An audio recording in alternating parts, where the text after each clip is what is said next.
Bueno, Dios les bendiga. Bienvenidos a la segunda clase y vamos a empezar nuevamente.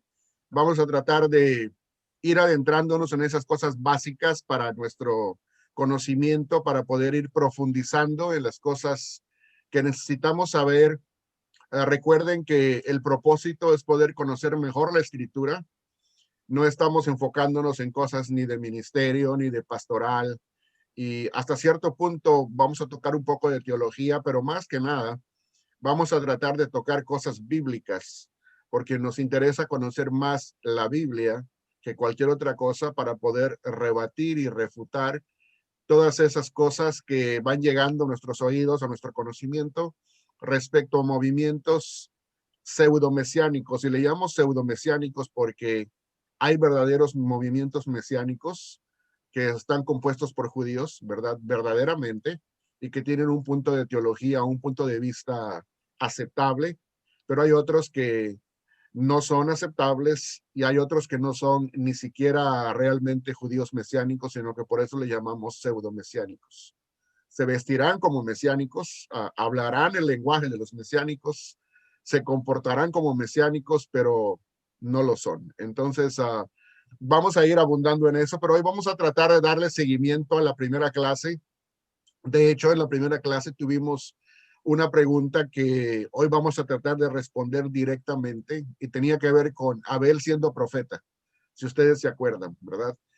Los que no han tenido la oportunidad de ver el primer video en el canal de YouTube, les recomiendo que después de esta clase lo hagan para que así puedan tener la oportunidad de darle seguimiento a la primera clase de una manera oportuna y poder cubrir todo lo que se encuentra allá y al mismo tiempo hacer una buena conexión con la clase el día de hoy. Voy a empezar a compartir la pantalla, así que vamos a ir para allá.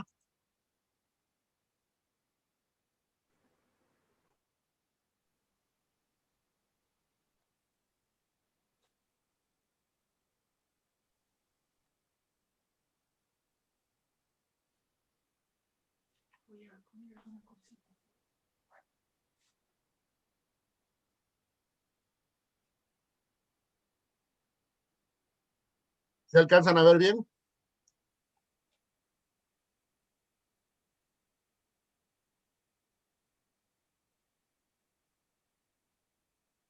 Bueno, acá estamos. Estamos en lo que es el canon judío del Antiguo Testamento. Vamos a la parte número 2. Una vez más, bienvenidos a la casa de estudio Reino de Dios. Y su compañero y servidor, el instructor Ben Escalante, desde aquí, desde Portland, Oregon, Estados Unidos de América, le saluda.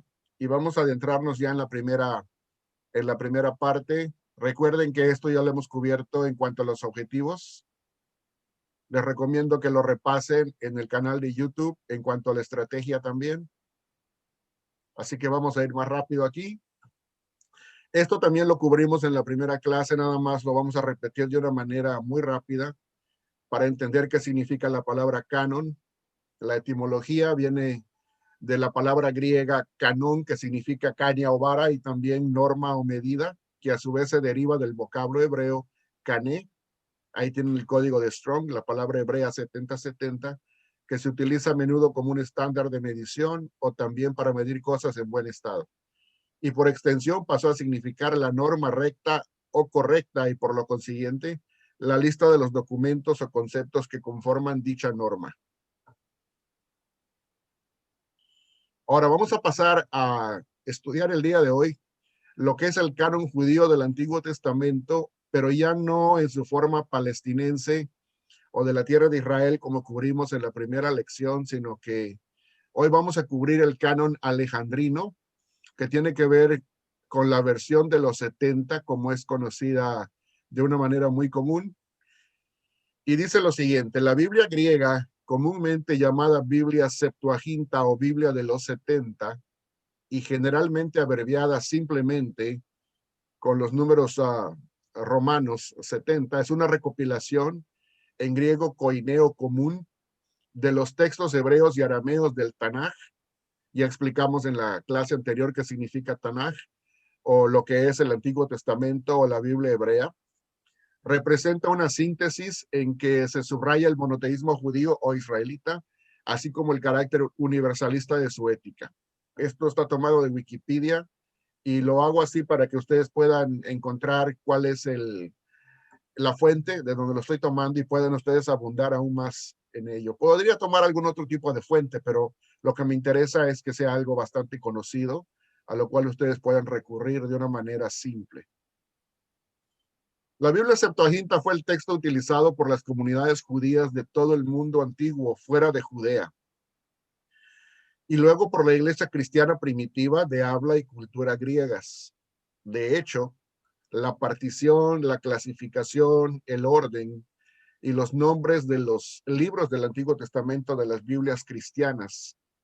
Y cuando hablo de Biblias cristianas voy a hablar en un sentido muy general a todo lo que se conoce, entre comillas, como cristianismo, y me refiero a las iglesias ortodoxas griegas en Oriente, a las iglesias católicas romanas y protestantes en Occidente.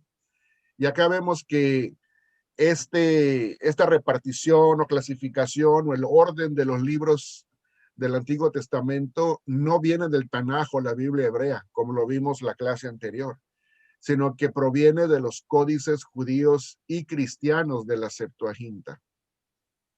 La clase anterior también teníamos la pregunta de que si los libros de nuestra Biblia seguían el orden del canon judío y respondimos que determinantemente no lo sigue, sino que sigue el orden que hoy vamos a conocer respecto a la Septuaginta. El nombre de Septuaginta se debe a que solía redondearse a 70, el número total de sus 72 presuntos traductores judíos. Hay un documento muy antiguo que se conoce como la Carta de Aristeas, la cual presenta una antigua versión, de acuerdo con la cual, por instrucciones de Ptolomeo II Filadelfo, ahí tienen los años en que esto ocurrió, del 284 al 246 antes de Cristo, y que fue un monarca griego de Egipto. En ese entonces, 72 sabios judíos enviados por el sumo sacerdote de Jerusalén, que se llamaba Eleazar, trabajaron por separado en la traducción de los textos sagrados del pueblo judío. Y según la misma leyenda que se encuentra en esto de la carta que acabamos de mencionar, la comparación del trabajo de todos, o sea, de todos los traductores judíos, reveló que los sabios habían coincidido en su trabajo de forma milagrosa, dando a entender que la misma lectura se había producido en todos ellos, aunque habían trabajado por separado. En general se piensa que la Septuaginta habría sido formada con el objetivo de cultivar la fe de las comunidades de judíos piadosos que vivían en la diáspora. La palabra diáspora significa dispersión y que se comunicaban en la lengua griega común que se denominaba koiné. Recuerden que el griego koiné, o quizás no lo habían escuchado antes, pero el griego koiné era el griego común, el griego que se hablaba entre el pueblo y que abarcaba todo el imperio griego, diferente al griego clásico, en donde se desarrollaron los grandes filósofos. Este no era un griego clásico, era un griego de la gente común del pueblo.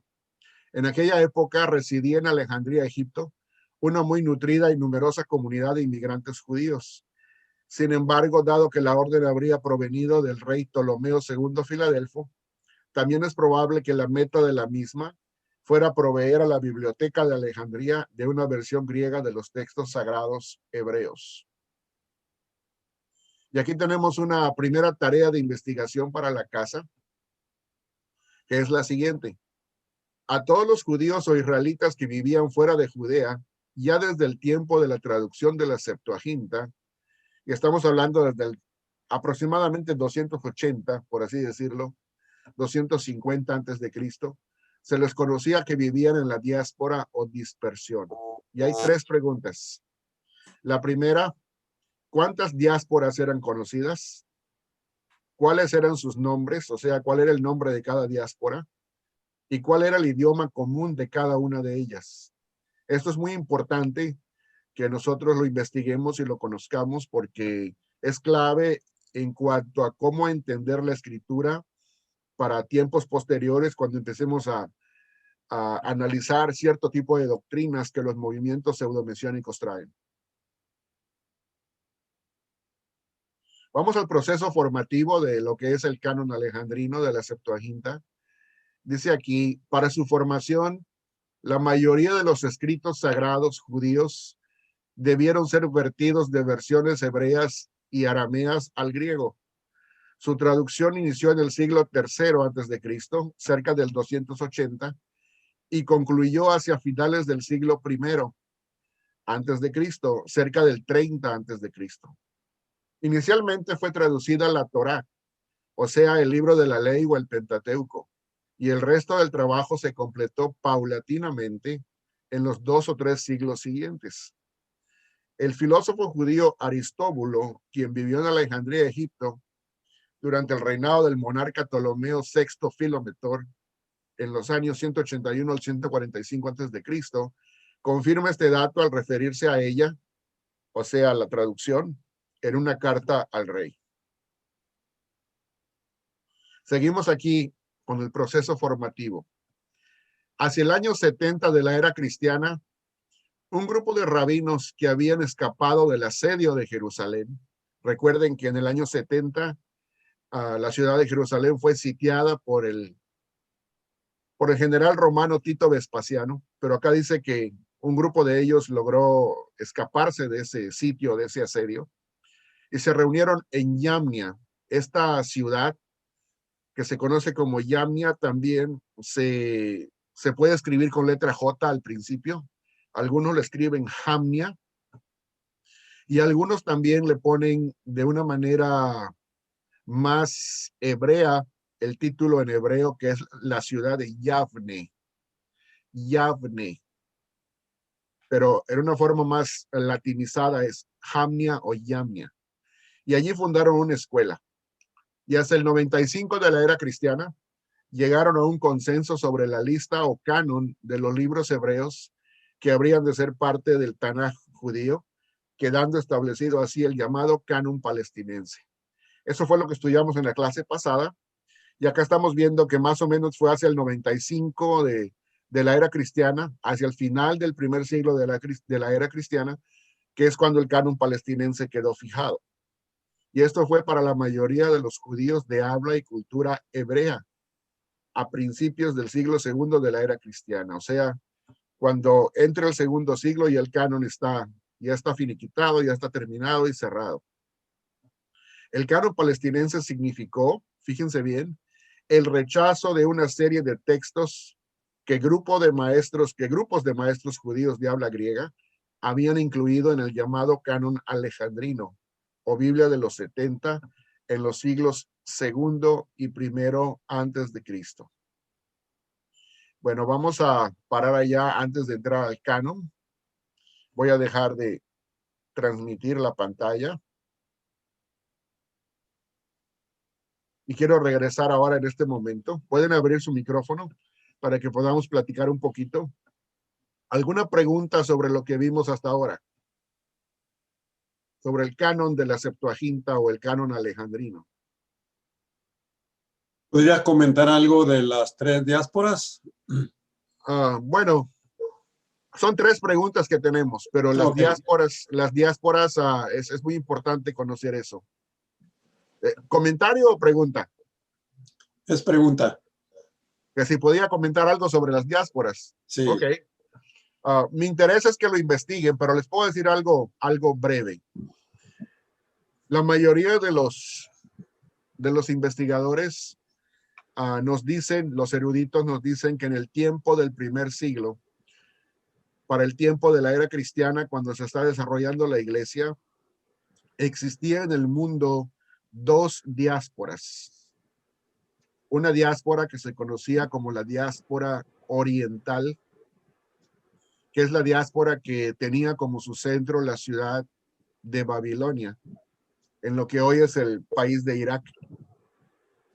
Allí por Bagdad y todo ese tipo de lugares, por allá está la ciudad de Babilonia, físicamente, literalmente hablando.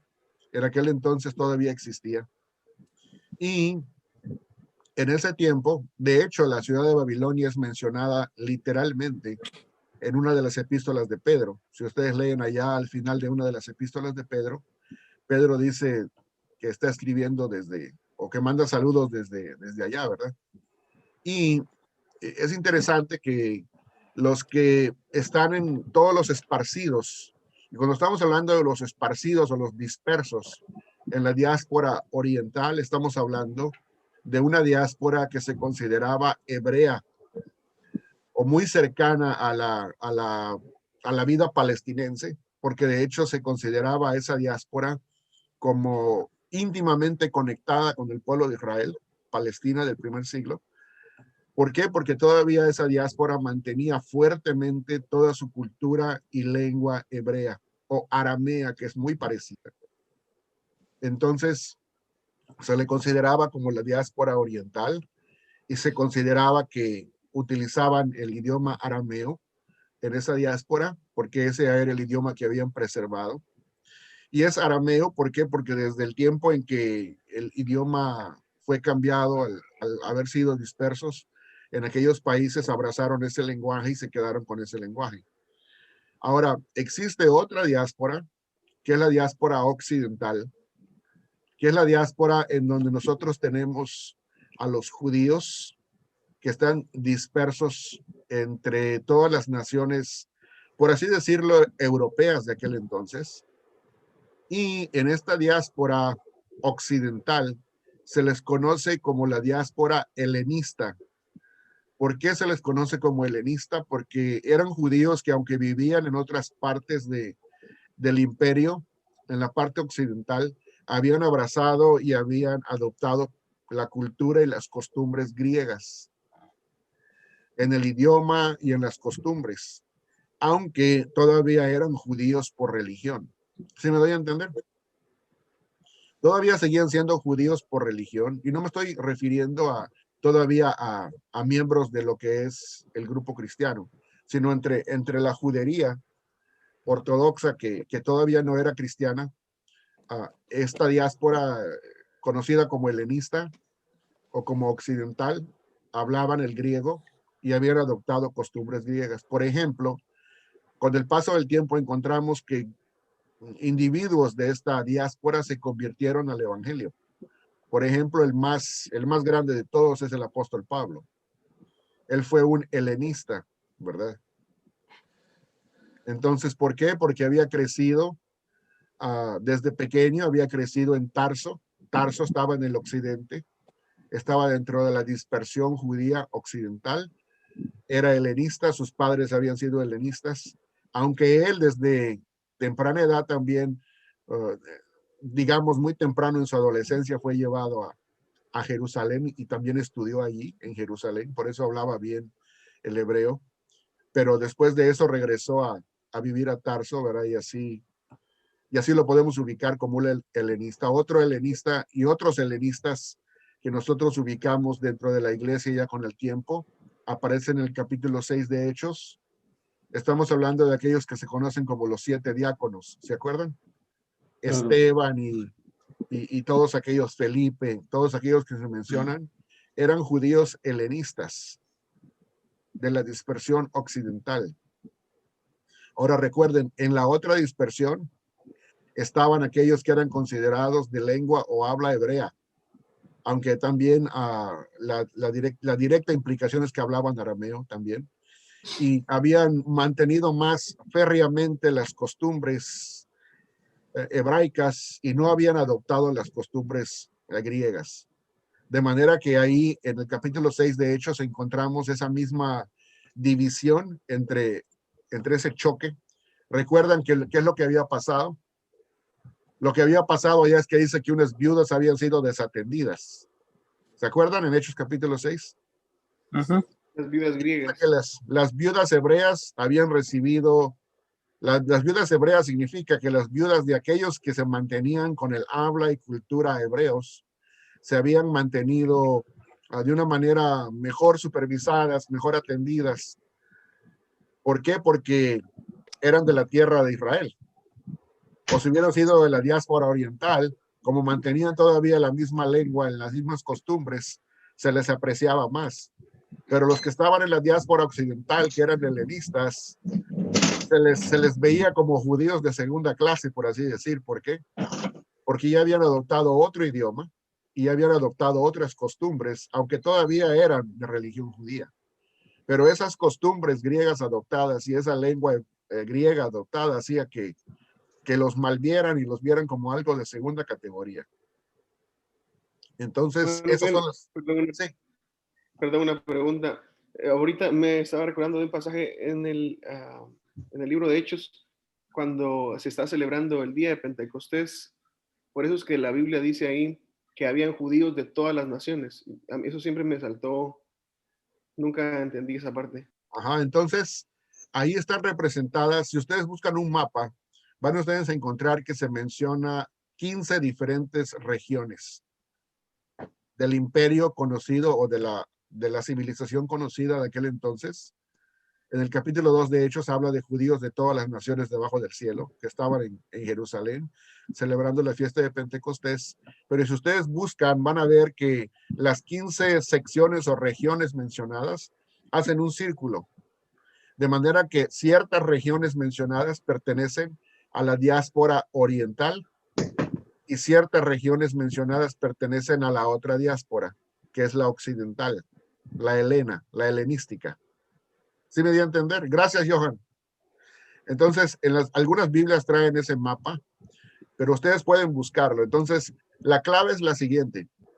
Cuando nosotros estamos hablando de la diáspora occidental o la helenística, es de habla griega, y ahí estamos hablando de dispersos del pueblo judío o de la casa de Judá que están expresamente mencionados en esa dispersión occidental.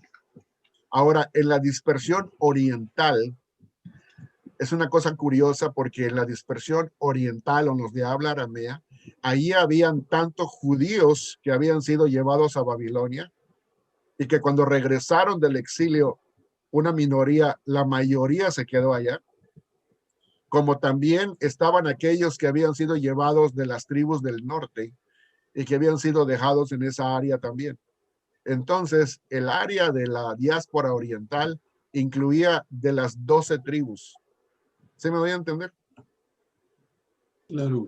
En el oriente había dispersos tanto del norte como del sur en cuanto a los reinos de la casa de Israel.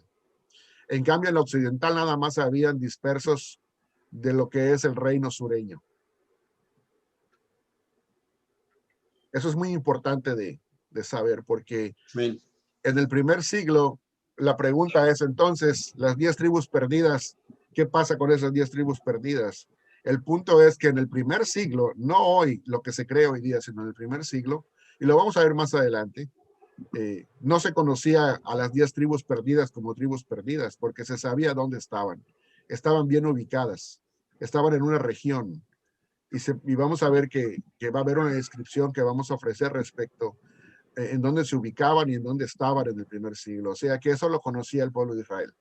Lo conocía el Sanedrín, ¿verdad? Y era algo bastante de buen conocimiento para ellos en el primer siglo. Lo triste es que los pseudomesiánicos de hoy desconocen eso. Sí, alguien quería preguntar algo. Bernabé. Sí, Ben, ¿cómo estás? Muy bien, gracias. ¿Se escucha bien? Sí, muy bien.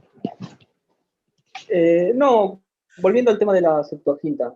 En principio, o sea, dos preguntas. Primero, la iglesia primitiva, o mejor dicho, en tiempos del Señor Jesús y los apóstoles, ellos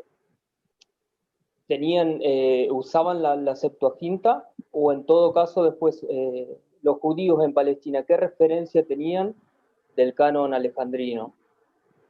Okay. ¿Cómo lo tomaban? ¿Tenían rechazo sobre eso? Ok, déjame explicarte lo que, hasta donde yo he comprendido y he leído. En la tierra de Palestina en el primer siglo, se conocía obviamente tanto lo que es obviamente el canon palestinense en la escritura hebrea, porque ahí se formó, ¿verdad? Como también se conocía la Septuaginta. O sea que las dos cosas se conocían, ¿verdad? Y de hecho, en la próxima clase vamos a ver que vamos a tener que ampliar esto otro tanto más y en la próxima clase, en las próximas clases lo vamos a ver. Pero la costumbre del primer siglo, en una sinagoga, por ejemplo, es que se leía primero la lección de ese día que tocaba en ese Shabbat, en ese sábado. Se leía la lectura en hebreo, el hebreo tradicional, ¿verdad? En que se escribió la escritura. Después de eso se leía una paráfrasis o una traducción o interpretación en arameo, lo que se conoce como el Targum, y eso lo vamos a estudiar también en otra lección posterior. Y después del Targum en arameo se leía la versión griega de la Septuaginta. De manera que, estando en una sinagoga del primer siglo, si tú estabas en una sinagoga y tú tenías diferente tipo de cultura o tenías diferente tipo de entendimiento en cuanto a lenguajes o idiomas, si tú escuchabas el hebreo y lo entendías, pues de una vez ahí te quedabas ubicado, ¿no? Pero si tú venías de, por así decirlo, de la diáspora oriental y estás de visita en Jerusalén y lo que entiendes es el arameo, entonces después de que se lea el hebreo, tú vas a entender la interpretación que se da de esa misma lectura en el Targum arameo y tú te quedas con esa que es tu lectura. Pero si tú vienes de la diáspora occidental y estás de visita en Jerusalén y entonces leen la Septuaginta, entonces esa va a ser tu escritura porque ese es tu idioma. ¿Sí me doy a entender? Se practicaba la lectura de los tres idiomas a la hora de que la lectura se llevaba a cabo en la sinagoga. O sea que los judíos de Palestina del primer siglo conocían la escritura en tres formas: la escritura original hebrea, el Targum arameo y también la Septuaginta en griego. Ahora bien, lo que vamos a ver más adelante en la clase es que muchos dicen hoy que Jesús y los apóstoles usaban la Septuaginta a la hora de predicar, ¿verdad? En eso yo difiero porque estando en Palestina, lo más común y lo más seguro es que utilizaban la versión hebrea para la lectura, porque era la lectura obligatoria y lo que era normal en la tierra de Israel. Ahora, el hecho de que hayan utilizado la versión hebrea a la hora de la lectura no significa que es lo que en ese idioma predicaba Jesús a la hora de estar en la calle, porque la lectura en la sinagoga es una cosa, la predicación, él venía de una región de Galilea donde se hablaba principalmente el arameo, y lo más seguro es que él predicó en arameo, y cuando se llevó el evangelio a las naciones y se escribieron los evangelios en griego, entonces se utilizó la versión Septuaginta para tomar muchísimas de las citas que ya estaban hechas para introducirlas a lo que es los evangelios y las epístolas. ¿Sí me doy a entender? Perfectamente. Era un proceso diferente dependiendo del auditorio para cual se estaba llevando a cabo la predicación, la lectura o la proclamación del evangelio por escrito, por así decirlo. Obviamente, si hablamos del apóstol Pablo, tomándolo como ejemplo, si él está predicando en alguna parte en Atenas o en alguna ciudad griega en su viaje, pues no se iba a poder hablar ni en arameo ni en hebreo, porque nadie le iba a entender. Tenía que predicar directamente en griego. Entonces, por eso es que lo eligieron a él de esa manera. Lo mismo pasaba con Bernabé, que también era un judío helenista. Y Dios tuvo en su bien escoger ese tipo de personas porque se necesitaba personas que eran políglotas para poder llevar el mensaje del evangelio a diferentes naciones debajo del cielo. Una persona que nada más hablara puro hebreo, pues de la tierra de Israel no podía salir porque nada más ahí le entendían su lenguaje, su idioma. Hoy en día, por estos grupos pseudo-mesiánicos, sería muy resistida la Septuaginta. Sí, por eso vamos a entrar hoy a escuchar esto y esa respuesta la vamos a ofrecer en la parte siguiente de la clase. ¿Ok? Hermano Benja. Sí, permítame un segundo nada más. Déjeme, aquí el hermano levantó la mano creo que fue Gustavo, ¿no? Sí, Gustavo, habla. Sí, pero ¿se está escuchando? Sí, sí se escucha. Ah, bueno, yo, sí, no, simplemente no me quedó claro, capaz que no lo entendí bien. El canon palestinense sería la Tanaj judía. ¿Hasta ahí Así bien? es, así es. Lo que vimos la Y- semana pasada, la quincena pasada. Sí, pero si fue, digamos, canonizada o escrita en el 95, ¿Jesús que usó la traducción oral que tenían? ¿Cómo? Si ese canon, acaba de decir, creo que entendí así, que fue establecido en el año 95 de nuestra era cristiana, 95. Sí. Jesús, qué escritura usó? ¿Tenían una traducción, una Torá oral? ¿Sería esa? No, la escritura que Jesús utilizó, en pocas palabras, lo que hay que explicar un poquito es que la escritura que Jesús utilizó es la misma Tanaj que nosotros conocemos. Claro. Ahora, en el 95 no quiere decir que se inventaron otros libros o que se metieron libros que Jesús no conoció o no usó, sino que simple y sencillamente se confirmaron oficialmente los libros que por tradición ya estaban en el canon palestinense. Claro, ahora entiendo. Para diferenciarse de la Septuaginta. Para diferenciarlo de la Septuaginta, y precisamente por eso lo hicieron, aunque sí hay que hacer la aclaración, y más adelante lo vamos a ver, de que hay ciertos libros que hoy conocemos como apócrifos, lo vamos a ver hoy, y otros libros que también son conocidos como pseudoepígrafos. La palabra pseudoepígrafos quiere decir pseudo, que se conocen bajo ese nombre, aunque no fueron escritos por ese autor. Entonces hay ciertos libros, como por ejemplo uno de ellos es el libro de Enoch, que es un libro pseudoepígrafo que fue escrito en hebreo originalmente, pero que no quedó en el canon, aunque ya estaba escrito desde antes que se cerrara el canon, pero que tradicionalmente no había estado dentro de lo que es el canon, porque no existía como canon.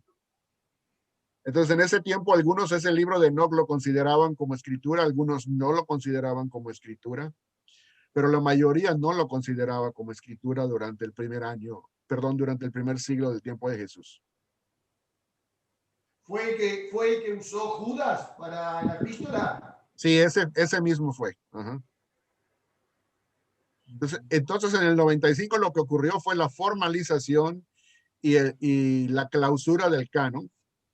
Ahora, esto lo hicieron judíos rabínicos, no lo hicieron judíos de creencia en Cristo, sino que, o en Jesús, sino que lo hicieron judíos rabínicos, talmúdicos, que estaban empezando lo que es el talmudismo, que hoy conocemos hasta el día de hoy. ¿Sí quedó claro? Ben, una consulta. Sí.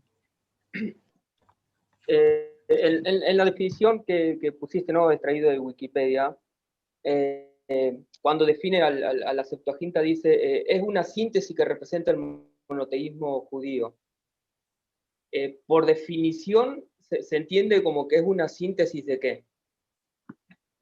O, en todo caso, ¿difiere del canon palestinense? Sí difiere del canon palestinense, de lo que está hablando es del monoteísmo ético universal, ¿verdad? En cierto sentido, aunque hayan diferentes libros en un canon y otros libros extras en el canon alejandrino, el monoteísmo siempre es el mismo monoteísmo que está presentado en ambos cánones. ¿Sí me explico? O sea que el monoteísmo como creencia universal del pueblo de Israel o del pueblo judío se encuentra tanto en lo que es la Tanaj en hebreo, como también en la traducción al griego que es la Septuaginta. Lo que está tratando de decir es, no es que en la Tanaj había monoteísmo y que en la Septuaginta hay algo más que monoteísmo. Claro. Es el mismo monoteísmo incluido en ambos cánones. Nada más que un canon tiene más libros y el otro tiene menos libros. Sí, hermano Ciro, ahora sí. Bueno, a propósito de las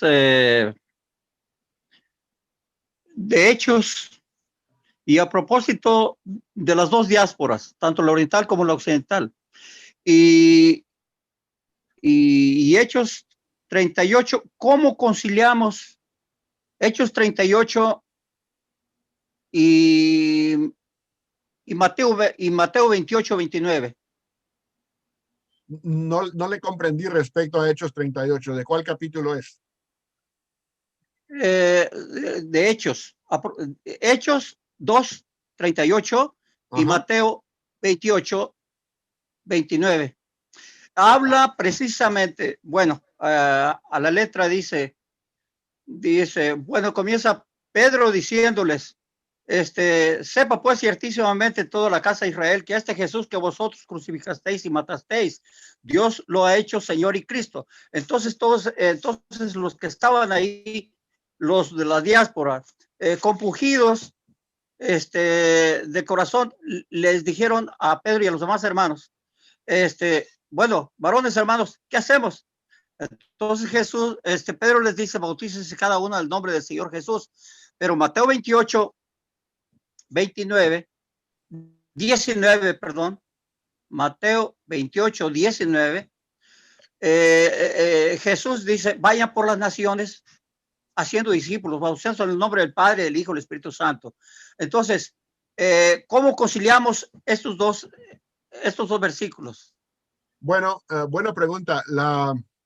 El versículo cuando dice, sepa ciertísimamente toda la casa de Israel, por el contexto que hemos visto que previamente nos dice que habían judíos de 15 diferentes regiones debajo del cielo, lo que está dando a entender es que toda la casa de Israel aquí abarca las 12 tribus.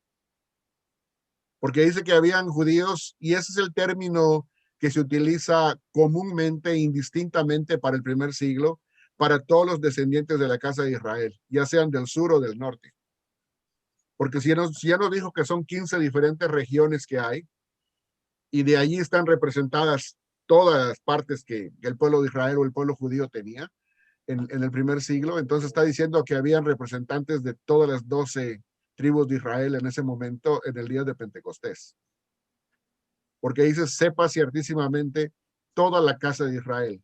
No se está refiriendo nada más a las 10 tribus del norte, como los pseudomesiánicos tratan de decirnos, sino que se refiere a las 12 tribus que tenían representantes en ese momento en el día de Pentecostés. Bueno. Que habían venido de ambas diásporas. Ahora, eso es Hechos. Ahora, yendo a Mateo, en Mateo dice ir a todas las naciones, ¿verdad? Y bauticen, dice, ¿no? Y enseñen. Obviamente ahí está hablando de todo tipo de persona que se ubica en cualquiera de esas naciones, ya sea judío o de la casa de Israel, o ya sea gentil, que no es participante de la descendencia física de Abraham. Ok. El dilema aquí es saber cuál es el verdadero bautismo. Porque Pedro dice, bautice cada uno de vosotros en el nombre del Señor Jesús y recibiréis el don del Espíritu Santo. Pero la cita de Mateo, no la reconocen muchos de los que se bautizan en el nombre del Señor Jesús, porque dicen que no vemos la Biblia, ningún bautizo en los 3 nombres. Entonces, aquí hay un problema. ¿Cómo conciliamos ese problema? Bueno, ese problema lo vamos a tener que platicar usted y yo aparte, porque no se ubica dentro del tema del día de hoy, ¿verdad? Yo le llamo, usted me llama aparte y lo platicamos con amplitud. Ahorita nada más podemos hablar de la Septuaginta o de las dispersiones, que es de lo que estamos hablando, ¿verdad? Del bautismo no podemos hablar ahorita. ¿Okay? Disculpe, a lo mejor me salí de contexto, pero no hay problema. Para hacer nada más para eso. Con gusto hablamos después, ¿ok? Ok, gracias, hermano. Ok, ¿alguna otra pregunta sobre el tema que estamos tratando? ¿No? ¿O sí? No. Si no avanzamos, ¿verdad? Entonces vamos a avanzar otro tanto más porque nos queda bastante todavía. Vamos a compartir ahora.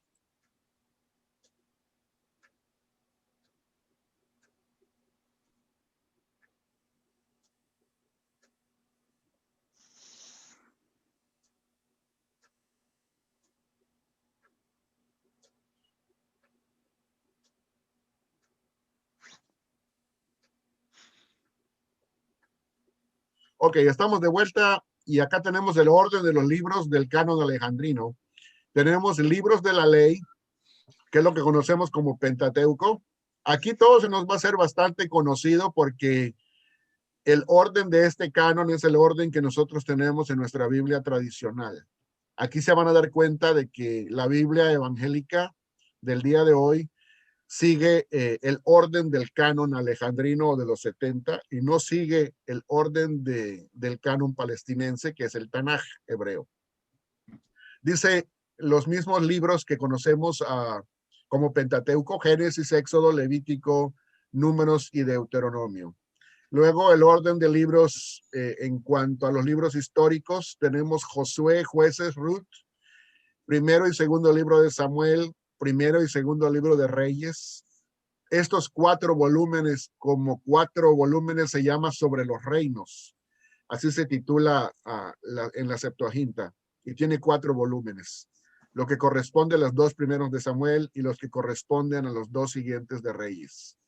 Luego en el orden tenemos primero y segundo de Crónicas, Esdras y Nehemías, y luego viene el libro de Esther, pero el libro de Esther en la Septuaginta tiene unas adiciones griegas que no están en el libro de Esther según el canon de Palestina, como lo tenemos en la Biblia la Biblia evangélica, que sigue un Esther más corto, o el Esther breve, como está en la Tanaj, y en la Biblia de la Septuaginta hay unas adiciones griegas que se encuentran, por ejemplo, en las Biblias católicas romanas del día de hoy. Luego, el orden de libros en cuanto a los poéticos y sapienciales, o sea, de sabiduría, son los siguientes: Job, Salmos, Proverbios, Eclesiastés y Cantares. Es decir, el mismo orden que tenemos en nuestra Biblia. Luego, entre los libros proféticos vienen los siguientes: Isaías, Jeremías con Lamentaciones, Ezequiel, el libro de Daniel, pero tiene unas adiciones griegas también. Luego viene el libro de Oseas, Joel, Amós, Abdías. A la derecha, Jonás, Miqueas, Nahum, Habacuc, Sofonías, Ageo, Zacarías y Malaquías.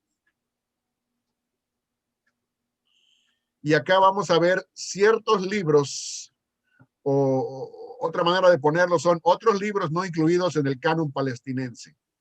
Y vamos a ver acá 7 de esos libros que sí están incluidos en el canon católico romano y ortodoxo griego. Es lo que nosotros conocemos como libros deuterocanónicos, según los menciona la Iglesia Católica Romana, o como las iglesias evangélicas preferimos llamarlos libros apócrifos. Ahí hay una diferencia porque nosotros le denominamos apócrifos, pero la Iglesia Católica Romana y la Iglesia Ortodoxa griega les llaman deuterocanónicos. Entonces, tenemos a Judith, Tobit, algunos lo traducen Tobías, tenemos Baruch, la carta de Jeremías, tenemos primero y segundo libro de Macabeos, el libro de sabiduría de Salomón como deuterocanónico, y el eclesiástico, también conocido como Sirácida, o el libro de Jesús ben Sirá, o Yeshua ben Sirá, Yeshua hijo de Sirá. Entonces ese es otro libro deuterocanónico. Y estos 7 libros, vuelvo a repetir, están reconocidos y aceptados en el canon de la Iglesia Católica Romana y la Iglesia Ortodoxa griega. Ahora, acá hay otros libros no incluidos en el canon palestinense o el Tanaj, pero que interesantemente hay los primeros 4 de ellos sí son reconocidos y aceptados por la Iglesia Ortodoxa griega, y estos son libros en adición a los que acepta la Iglesia Católica Romana. Y hay otros tantos más que del 5 al 8 que ya no son considerados aceptados por ninguna de las otras 2 ramas, ya sea católica romana u ortodoxa griega, y los vamos a ver en la lista también. El primero es primero de Esdras, luego tenemos tercer libro de Macabeos, la oración de Manasés y el Salmo 151 son aceptados todos ellos por los ortodoxos griegos. O sea que la Iglesia Ortodoxa griega tiene más libros en su canon aún que la Iglesia Católica Romana. Y los libros que quedaron fuera de estos cánones son cuarto libro de Macabeos, que ahora sí son considerados apócrifos, tanto por la Iglesia Católica Romana como por los ortodoxos griegos. Los Salmos de Salomón, que no son los mismos salmos que nosotros conocemos en nuestra escritura, son otros salmos. El libro de Enoch y el libro de los Jubileos, como ejemplo, ¿verdad? Y esos libros los tenemos también en esa lista. Y esa es la conclusión a la que estamos llegando. La Septuaginta fue la versión del Antiguo Testamento en griego que los apóstoles de la iglesia primitiva usaron en el primer siglo de la era cristiana para predicar el evangelio de Jesucristo. Hace un rato mencioné que la predicación es la predicación, si fue Pablo, utilizó la Biblia Septuaginta en su predicación y también en la escritura que hizo de sus epístolas. Los otros apóstoles que no estaban trabajando en la dispersión occidental, pues quizás utilizaron otro proceso. Pero Pablo, por ejemplo, utilizó ese proceso, y también los evangelistas, que al poner las citas del Antiguo Testamento en los evangelios, una gran cantidad de ellas viene de la Septuaginta. Es decir, que ya sea que hayan predicado de viva voz oralmente con la Septuaginta o no, eso es debatible. Lo que no es debatible es que de verdad utilizaron la Septuaginta para tomar citas de ella y ponerlas en los evangelios y en las epístolas en forma escrita. Eso no tiene debate. La Septuaginta constituye aquello que con el paso de los siglos, los católicos romanos en el occidente y los ortodoxos griegos en el oriente han venido a llamar Antiguo Testamento. Los católicos romanos tienen 46 libros en su Antiguo Testamento y los ortodoxos griegos tienen 49, ya que incluyen primer libro de Esdras, tercer libro de Macabeos y la oración de Manasés como deuterocanónicos, y agregan también el Salmo 151 después del Salmo 150. Ok, seguimos aquí.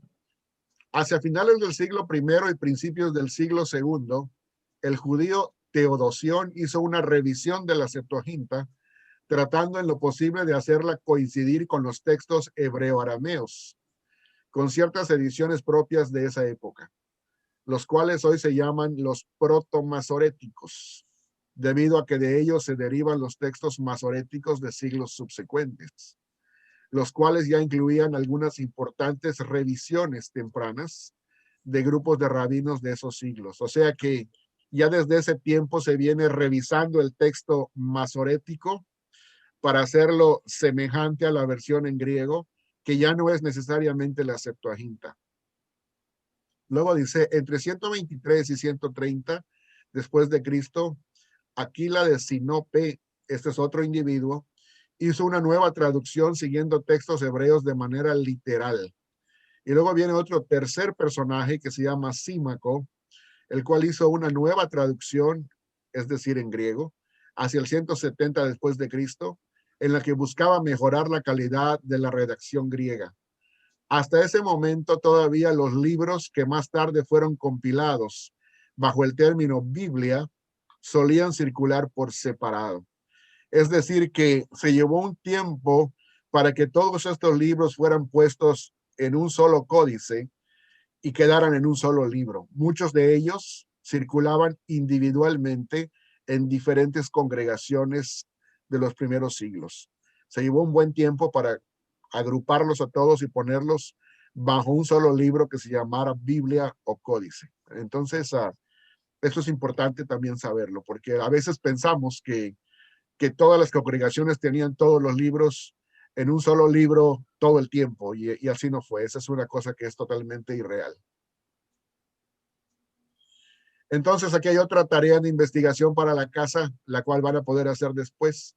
Investigar cuál es el contenido de los siguientes libros que están en la Septuaginta, pero que no fueron reconocidos por la Iglesia Católica Romana, ni siquiera como deuterocanónicos, que son primero de Esdras, tercer libro de Macabeos, oración de Manasés, Salmo 151, cuarto libro de Macabeos, Salmo de Salomón, el libro de Enoch y libro de Jubileos.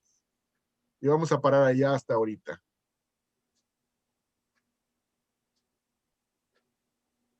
¿Alguna pregunta sobre esa sección? ¿Pueden abrir su micrófono ahora?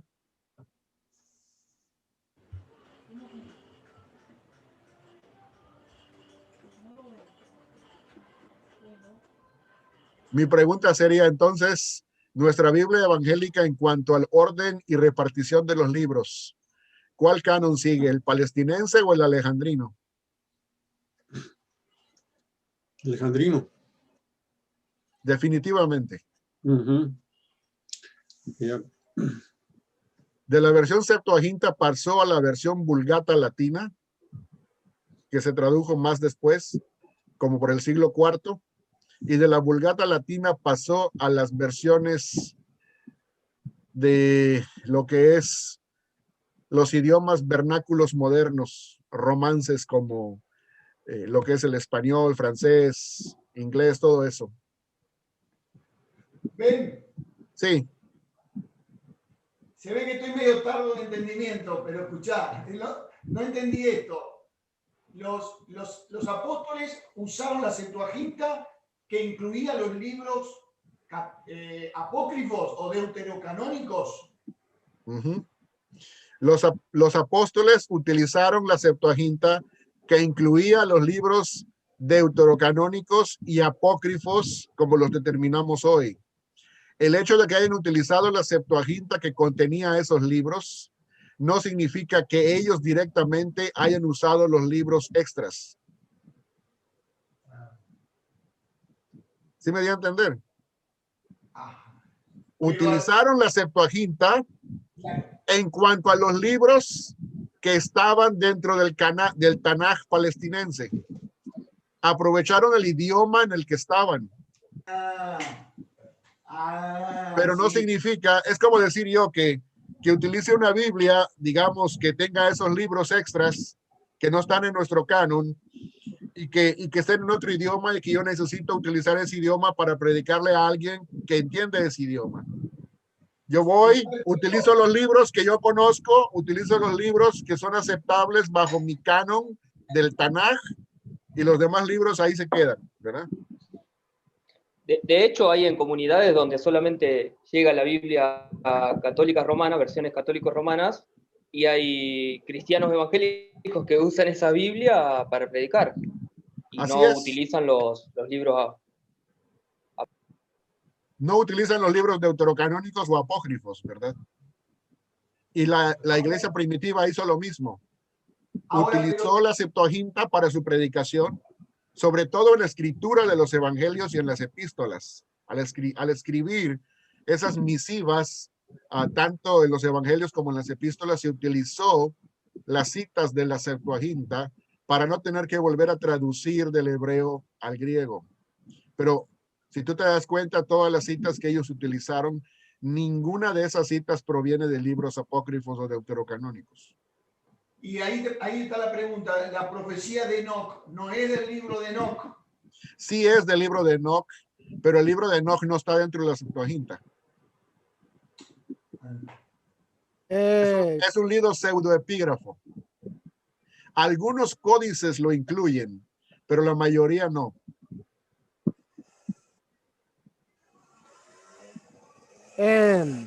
Una pregunta. Sí, Johan. ¿El libro de Enoch es inspirado o no es inspirado? ¿Es confiable ese libro? Mira, desde mi manera de entender, de una manera rápida, te puedo responder nada más. Claro, se puede abundar muchísimo sobre eso, ¿verdad?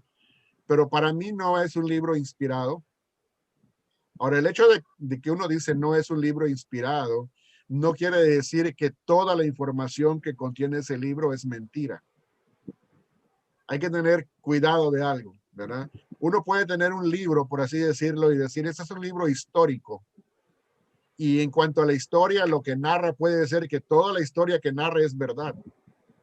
Y que así ocurrieron los hechos. Pero una cosa es decir que los hechos que están ahí narrados son verídicos, y otra cosa es decir que son inspirados. ¿Sí me doy a entender? Sí. Un historiador puede narrar la historia a lo mejor que la conoce en base a los hechos, y tú lees el libro y decir, bueno, este libro no dice ninguna mentira. narra todos los hechos tal y cuando pasaron en la forma en que están descritas. No tiene mayor interpretación, nada más está narrando datos históricos. Y otra cosa es decir que tiene inspiración. ¿Sí me doy a entender? Sí. Pues el libro de Enoch tiene ciertos datos que son verídicos, pero no significa que es un libro inspirado.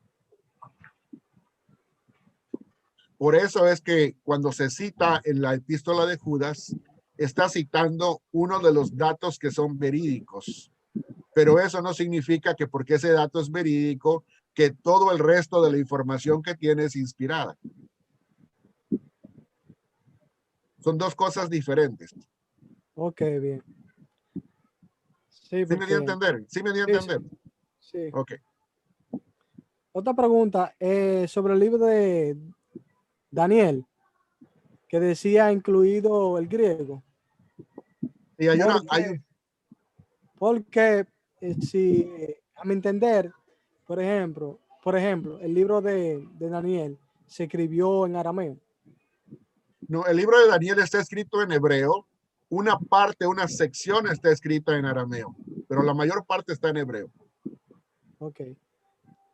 Ahora, los agregados que tiene el libro de, las ediciones griegas que tiene el libro de Daniel en la versión Septuaginta, no son las mismas secciones en arameo. Son otras secciones extras que aparecen en las versiones católico-romanas. Oh, perfecto. O sea, en el Tanaj está la parte hebrea, también está la parte aramea.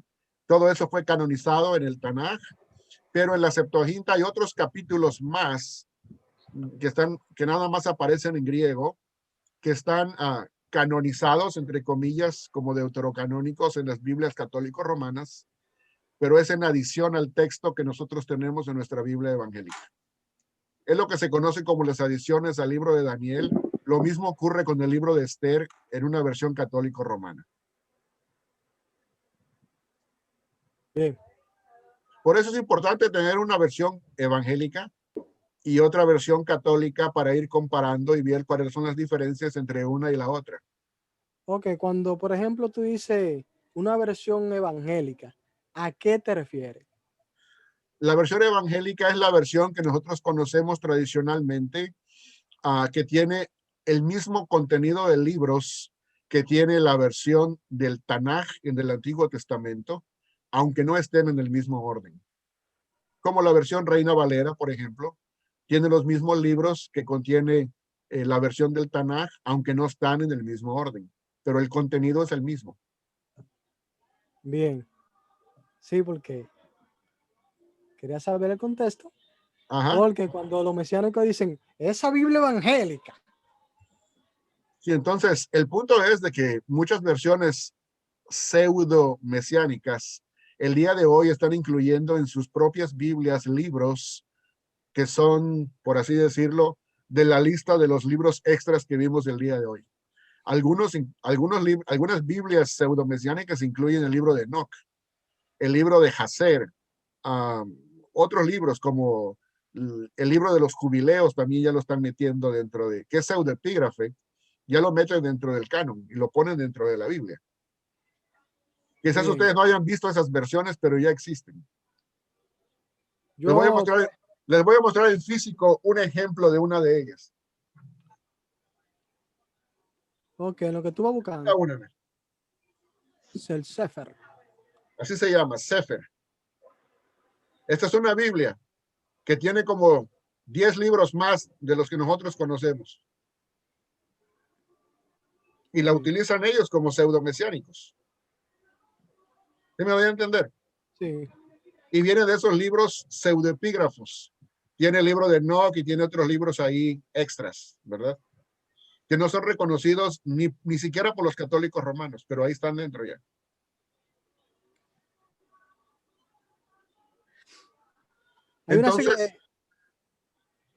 Entonces, cuando hablo de la Biblia evangélica, es la Biblia tradicional que nosotros conocemos como evangélicos, que no incluye deuterocanónicos. Bien. A los 66 libros. Sí, los 66 libros que conocemos. Ahora, en cuanto al Antiguo Testamento, solamente 39. Hermano Ciro. Sí, hermano, disculpe mi ignorancia,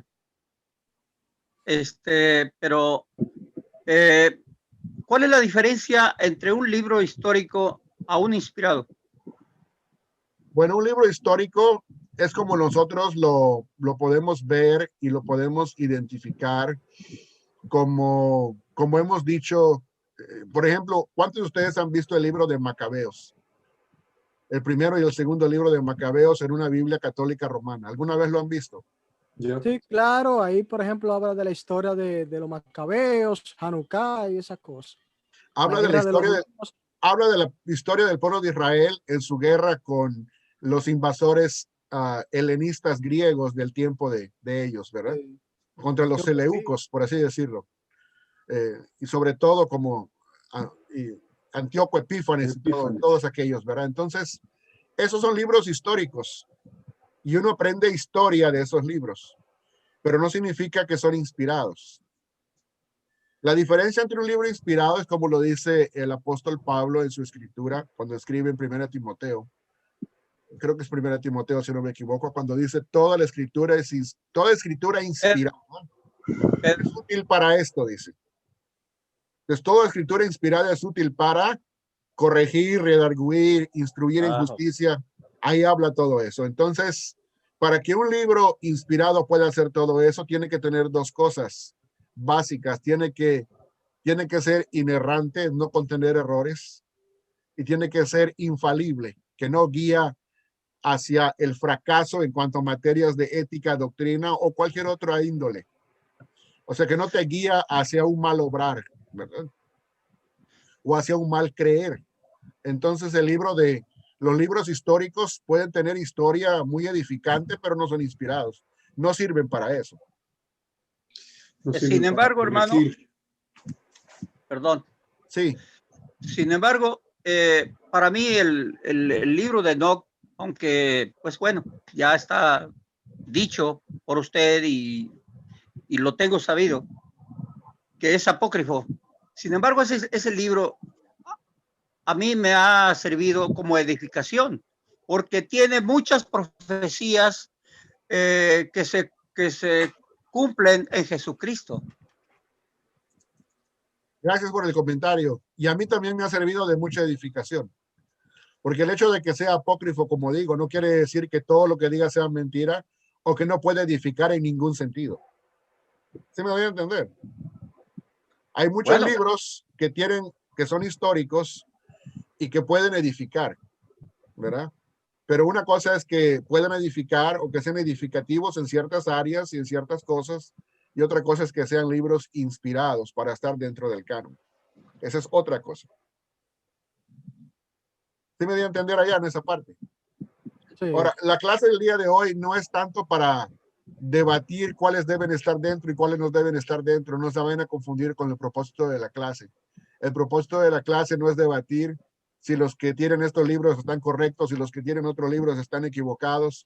No, el propósito de la clase es nada más ver cuáles son los libros de cada canon, cómo funciona el canon y en qué manera nos va a convenir saber por qué están distribuidos de esa manera a la hora de interpretar la Biblia.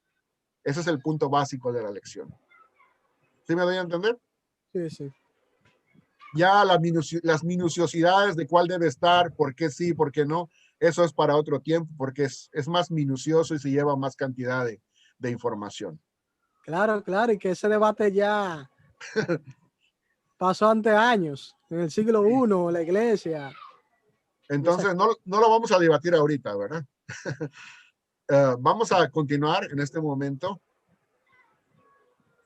Vamos a volver a compartir.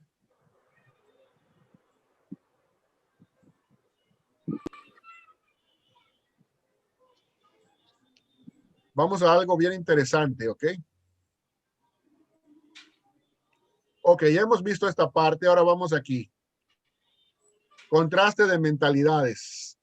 Tenemos el canon palestinense que refleja una mentalidad hebraica y el canon alejandrino que refleja una mentalidad helenista. Y aquí tenemos de una forma breve todo lo que tenemos en cada canon. En la parte de la izquierda, al menos para mí, donde dice canon palestinense o mentalidad hebraica, tenemos lo que es la ley de Génesis y de Deuteronomio, pero ya hemos visto desde la clase anterior que la siguiente sección de profetas anteriores tenemos de Josué hasta Reyes y se considera profetas. Luego tenemos profetas posteriores de Isaías a Malaquías. Y por último tenemos los escritos desde Salmos a Crónicas, según lo hemos visto en el canon palestinense desde la clase anterior. Y también vemos el canon alejandrino el día de hoy, que al hacer la comparación en cuanto a leyes igual, Génesis y Deuteronomio, pero luego ya no le llamamos profetas a los que siguen, sino que le llamamos libros históricos, como Josué a Esther. Y luego tenemos los libros poéticos o sapienciales, desde Job hasta Cantares. Y luego la única parte profética es la que identificamos como los libros de Isaías a Malaquías. De esa manera, dentro del canon, como nosotros lo hemos conocido, solamente reconocemos como proféticos de Isaías a Malaquías, de una forma directa. Pero si lo comparamos con los otros, del otro canon, vemos que hay más profecía y más profetas de acuerdo al otro canon. Y es importante reconocer eso, porque eso nos va a servir más adelante. Ahora vamos a entrar en este versículo que estábamos analizando en la clase anterior y vamos a tratar de abundar y explicarlo un poco más. Dice Lucas 11, 49 al 51.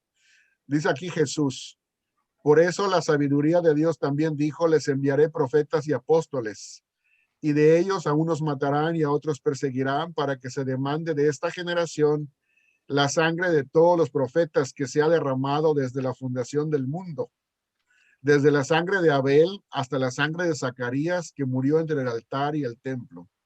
Sí, os digo que será demandada de esta generación.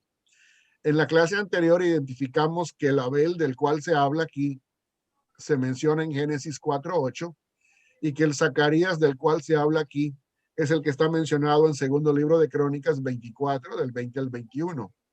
O sea, el hijo de Joiada, el sacerdote. Ahora bien, aquí Jesús nos dice claramente lo siguiente, y vamos a analizar otra vez este pasaje, para que se demande de esta generación la sangre de ¿quiénes? De todos los profetas. Si puede cerrar su micrófono, por favor. Que se ha derramado desde la fundación del mundo, desde la sangre de Abel hasta la sangre de Zacarías, que murió entre el altar y el templo. Sí os digo que será demandada de esta generación.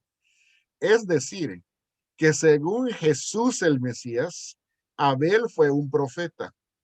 Zacarías, hijo de Joiada, fue un profeta.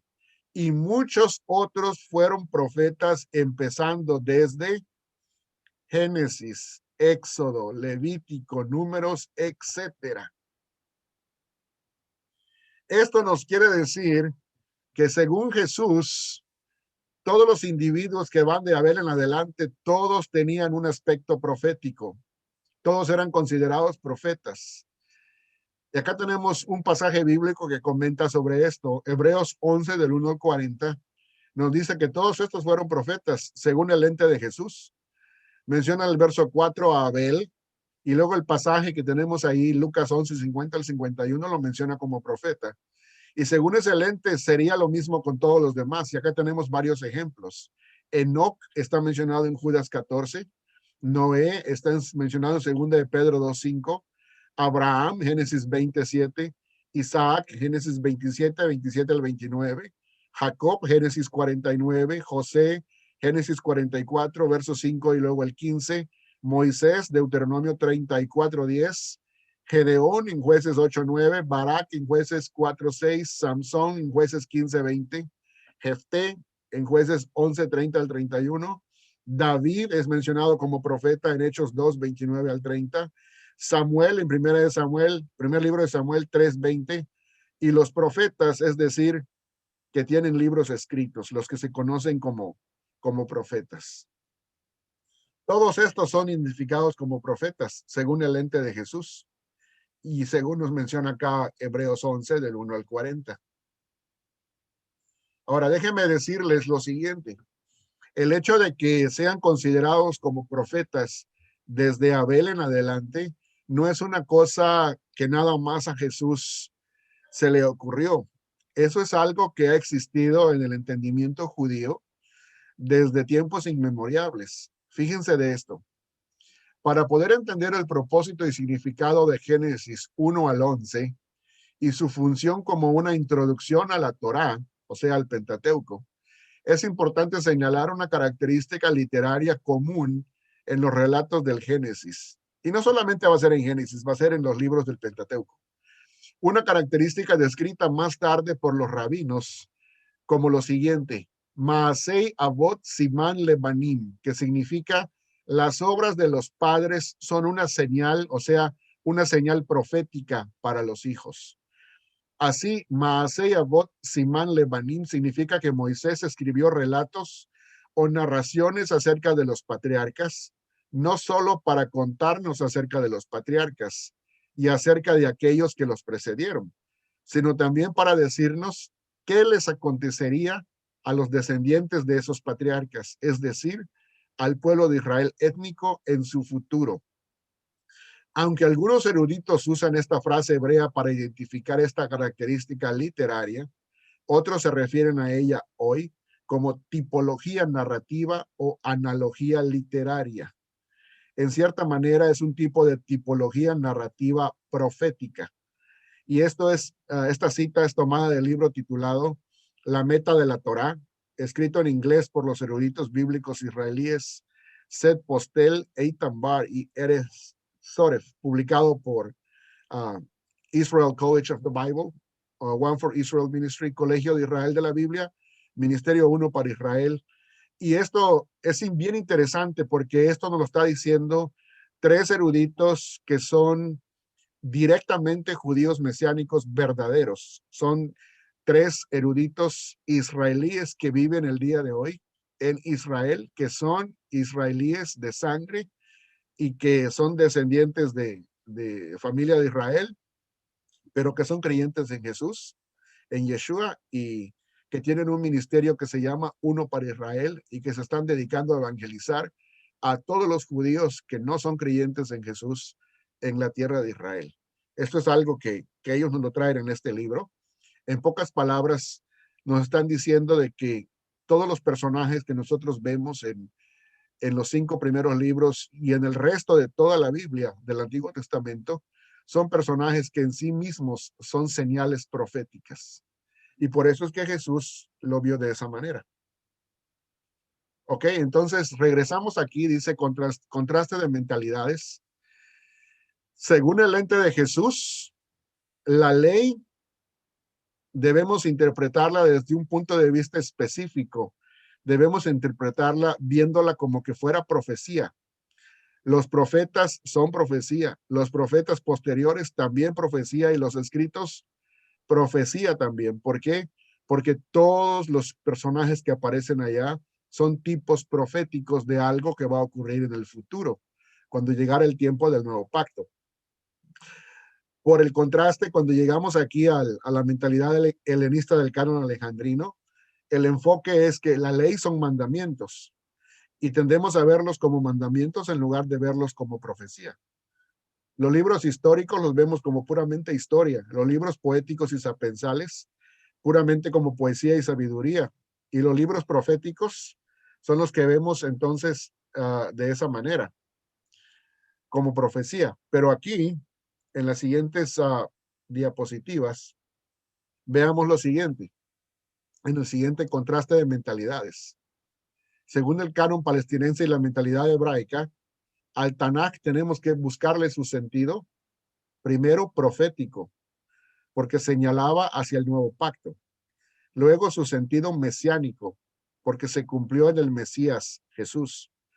Y luego su sentido arquetípico, o sea que todos esos personajes y eventos e instituciones del antiguo pacto eran tipos de los bienes que vendrían en el nuevo pacto.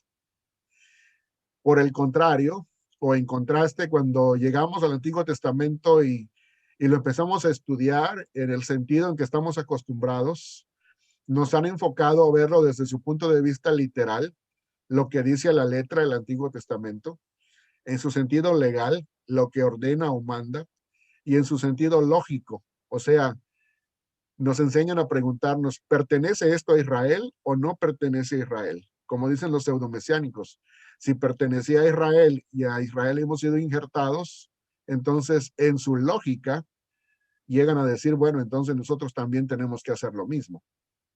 No necesariamente. Por eso estoy haciendo este contraste para que veamos cuál es el enfoque que nosotros debemos tener, que es profético, mesiánico y arquetípico. Veamos cómo está apoyado en la Biblia misma. Dice Jesús, nos confirma estos sentidos al decir, todos los profetas y la ley, ¿qué hicieron? Dice aquí, todos los profetas y la ley profetizaron. No dice que dieron mandamientos, dice profetizaron, hasta Juan, hablando de Juan el Bautista, que se habla de su sentido profético. Y luego dice, y comenzando desde Moisés y siguiendo por todos los profetas, les declaraba en todas las escrituras lo que de él decían. O sea que aquí vemos el sentido mesiánico, que todo esto eran profecías que se cumplirían en el Mesías. Lo mismo dice en el siguiente verso, estas son las palabras que os hablé estando aún con vosotros, que era necesario que se cumpliera todo lo que está escrito de mí, en la ley de Moisés, en los profetas y en los salmos. Aquí otra vez tiene ese aspecto o sentido mesiánico, porque se cumple en el Mesías Jesús. Y el último nos lo confirma Pablo, el último sentido al decir el siguiente pasaje. No quiero, hermanos, que ignoréis que nuestros padres estuvieron todos bajo la nube y todos pasaron bajo el mar, y que todos en unión con Moisés fueron bautizados en la nube y en el mar. Todos comieron el mismo alimento espiritual y todos bebieron la misma bebida espiritual, porque bebían de la roca espiritual que los seguía. Y esa roca era Cristo. Y dice el verso 11, todas estas cosas, o sea, las que hemos leído en el verso 1 y en el verso 2, 3 y 4, les acontecieron como ejemplo. Pero esta palabra ejemplo viene del griego tipos, que es la palabra griega de Strong 5179, y están escritas para amonestarnos a nosotros que vivimos en estos tiempos finales. O sea que ese es el sentido arquetípico al que nosotros mencionamos en la diapositiva anterior. O sea que todos estos personajes y eventos y cosas que vemos narradas en el Antiguo Testamento eran tipos o figuras de algo que iba a ocurrir en el Nuevo Pacto. Veamos esto en la siguiente información del Diccionario de Idiomas Bíblicos del Griego del Nuevo Testamento por James Swanson. Aquí tenemos la palabra tipos y quiero que se fijen en la definición número 5, que es la que nos aboca, la que nos concierne el día de hoy y a esta hora. Dice arquetipo, figura, un modelo que anticipa una realidad posterior. Sí, es una figura o un modelo que anticipaba una realidad posterior que se manifestaría en el nuevo pacto, o sea, que para nuestro tiempo ya se manifestó en el nuevo pacto y en los bienes que llegaron con Jesús para su pueblo según el nuevo pacto. Y esto está mencionado primero a los Corintios 10, verso 11. Entonces, aquí tenemos que son los tres tipos que tenemos para enfocarnos en buscar el sentido. Acá tenemos una cita más que es muy interesante, dice así. En el Talmud de Jerusalén se conserva una sentencia atribuida al rabí Simeón ben Gamaliel de la primera mitad del siglo II después de Cristo, según el cual la única lengua extranjera permitida para la transcripción del rollo de la ley era el griego, pues se había comprobado después de un examen que era la lengua que mejor lo traducía. En efecto, después del arameo, o sea que ya he mencionado el Targum arameo como la primera traducción que se hizo del hebreo, dice, en efecto, después del arameo, fue el griego la primera lengua extranjera utilizada por los judíos. Y al griego fue la primera traducción del Pentateuco, la Septuaginta, en tiempos del rey Ptolomeo II Filadelfo. Un fenómeno sin precedentes en la antigüedad y de consecuencias incalculables para la difusión de la Biblia hebrea en Occidente. Y esto es tomado del artículo Pentateuco griego de Constantinopla por Natalio Fernández Marcos, página 200. Entonces vamos a dejarlo hasta allá, vamos a regresar y vamos a compartir.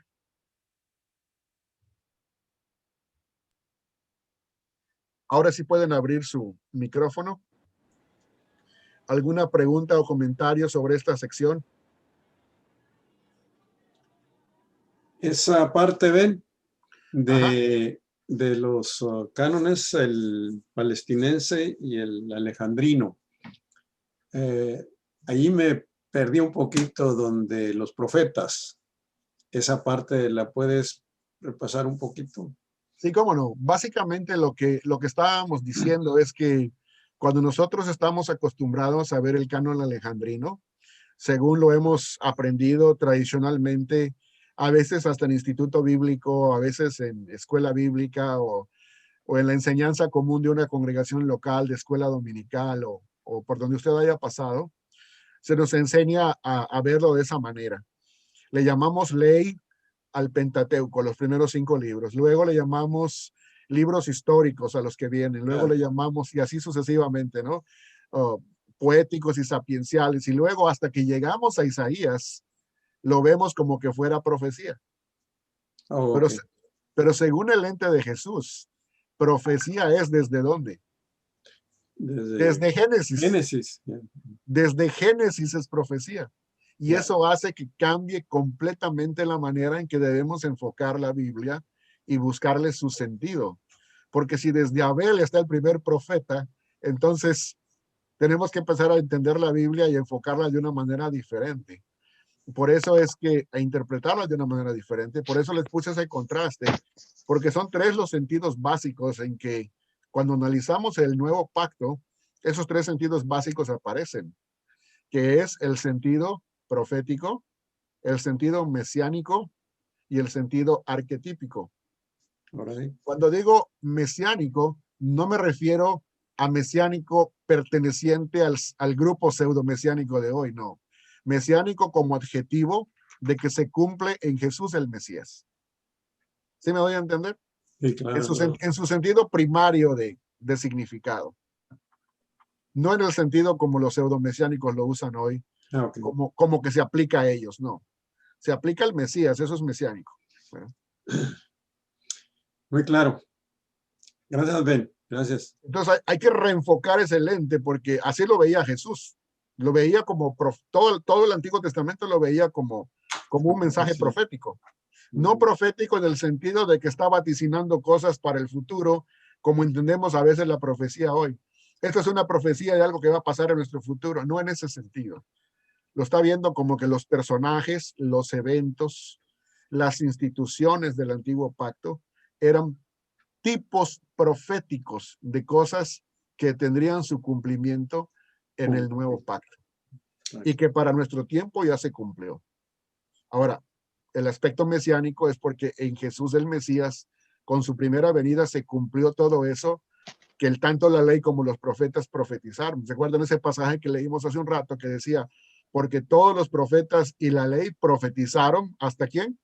Hasta Juan el Bautista, ¿verdad? Entonces ahí vemos que tanto la ley como los profetas tenían ese enfoque profético. Okay. Ahora, si vemos la ley y decimos, no, es que esto no es profecía, es mandamientos, nunca vamos a entender el énfasis que tiene la Biblia. Si vemos los libros históricos y decimos, no, esto es historia nada más, no tiene ningún aspecto profético, vamos a perder de vista lo que Jesús nos está diciendo, ¿verdad? Entonces Jesús nos enseñó 2 sentidos muy básicos. El sentido profético del Antiguo Testamento y el sentido mesiánico o cristológico. Se podría traducir también así. Ahora, Pablo nos enseña el punto de vista o sentido arquetípico, que es todavía más especial porque nos dice que todas esas cosas pasaron como tipos o figuras o ejemplos o símbolos de los bienes que iban a venir en el nuevo pacto, pero que ya llegaron para nuestro tiempo. Llegaron con Cristo en su primera venida. Muy bien. Hermano Ben, Sí, Esteban. en ese sentido sería el sentido profético era básicamente el pasado para que el sentido mesiánico se cumpliera en Cristo y luego Pablo pudiera explicarlo como sentido arquetípico para poder... Precisamente, están interconectados y hiciste una magnífica explicación. Lo explicaste mejor que yo. Eso quiere decir que lo entendiste bien, ¿verdad? Ajá. ¿Sí me dio a explicar ahí? Tengo una, Una pregunta, Ben. Ajá. En realidad, a modo de comentario, estaba leyendo cuando en el martirio de Esteban, después que él termina de repasar, bueno, toda la historia del pueblo judío, él termina diciendo en el versículo 52 de Hechos, lo leo, dice del capítulo 7, ¿a cuál de los profetas no persiguieron vuestros padres y mataron los que anunciaron de antemano la venida del justo, a quien vosotros ahora habéis llegado a entregar y asesinar? Vosotros que recibiste la ley por medio de los ángeles, no la guardasteis. O sea, él está atribuyendo acá el hecho de recibir la ley y no guardarla como no guardar la ley en el sentido profético del anuncio de antemano. ¿Tiene que ver con eso? Tiene un doble sentido porque en verdad no solamente la ley, no estoy diciendo que la ley no manda a guardar ciertas cosas, no quiero que lo vayan a entender, a malentender, ¿verdad? La ley sí manda a guardar ciertas cosas, pero lo que Jesús está diciendo es que el énfasis interpretativo no debe estar en enfocarnos en la letra de la ley y en lo que manda, sino en lo que representa para el futuro. En pocas palabras, hay que saber identificar estas dos preguntas. Una cosa es, ¿qué es lo que dice la ley a la letra? Esa es una pregunta. Pero la otra más importante es, ¿y qué significa eso que dice? ¿Sí se dan cuenta de la diferencia? Sí. ¿Qué es lo que dice la ley a la letra? Es una cosa. Puede ser que esté mandando algo. Puede ser que no esté mandando algo y esté describiendo algo. Por ejemplo, en Deuteronomio capítulo 18, ahí a la letra está narrando y dice claramente, porque yo levantaré otro profeta como tú en el futuro. Y el pueblo debe oír a ese profeta. ¿Sí lo han leído, no? Claro. Entonces, ahí claramente se le ve un aspecto profético. Pero mucha gente diría, pero donde no habla de eso, pues no va a ser profecía. Y es ahí donde estamos desatinados, porque lo que está diciendo Jesús es, Abraham, por ejemplo, era un profeta. La misma escritura lo describe como un profeta, pero su persona y los eventos que él hizo y por los cuales él pasó eran tipos proféticos de algo que iba a pasar en el futuro. Ellos mismos quizás no se entendían a sí mismos como tipos, pero cuando llega la revelación del nuevo pacto, entonces el Espíritu Santo le da a entender a los escritores del nuevo pacto que esos eran tipos de algo que iba a ocurrir en el nuevo pacto. Y entonces eso les abre el entendimiento para decir, en Jesús el Mesías se cumplen todas las promesas proféticas, mesiánicas y arquetípicas del antiguo pacto. En pocas palabras, Jesús es profecía cumplida.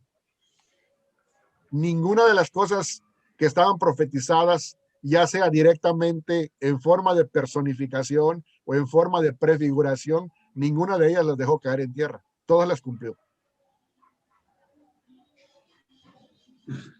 Bien, entonces, por ejemplo, un ejemplo así rápido. Mateo 5:17. ¿Cuántos de nosotros hemos pensado en José el Soñador como un profeta o un tipo profético del Mesías? Pero lo es. José el Soñador, ¿verdad? Claro, claro. Sí. O sea que Es primero un sufre, ¿verdad? arquetipo. Primero sufre, ¿verdad? Primero sufre y después llega a la gloria. Lo mismo el Mesías, primero sufre y después va a venir a la gloria. Pero, por ejemplo, primero se encuentra con sus hermanos de carne y sus hermanos lo desconocen, lo rechazan, ¿verdad? O sea, no logran identificar en él al personaje. Más adelante él tiene que venir y decirles, soy yo, vuestro hermano. ¿Qué es lo que va a venir a hacer en el futuro? Él les va a decir, soy yo. La primera vez lo rechazaron y no lo reconocieron. No sabían que era él. Pero en el futuro él va a venir y les va a decir, soy yo. A quien vosotros rechazáis, soy yo, va a decir. Yep. Y José es un tipo del Mesías, ¿verdad? De hecho, en el judaísmo, no en el pseudo judaísmo ni nada, en el judaísmo se le conoce al Mesías como el Mesías Ben Yosef, hijo de José. ¿Sí lo han escuchado alguna vez? sí, claro. Así como hay su designación de Jesús, hijo de David, también se le conoce como Jesús, hijo de José. Y uno diría, hijo de José, pero no está hablando de José, el esposo de María. el que se conocía como su padre. Cuando dice hijo de José no se refiere a él, sino hijo de José quiere decir descendiente del José, el soñador. Porque así como José sufrió, de la misma manera este es un siervo sufriente. Beautiful. Pero Claro. en, Y era, en tipología, ¿verdad? Sí, claro, claro. y era profeta porque lo que él soñó, pues se convirtió en profecía.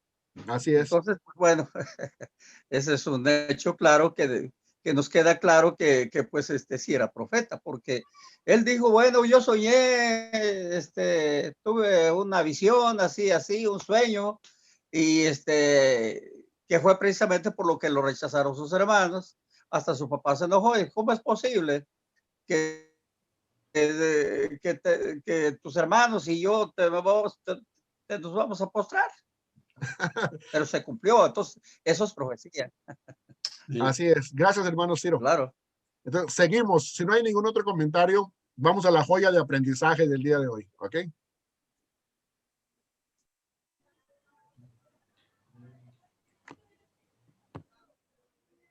Cierren su micrófono, por favor.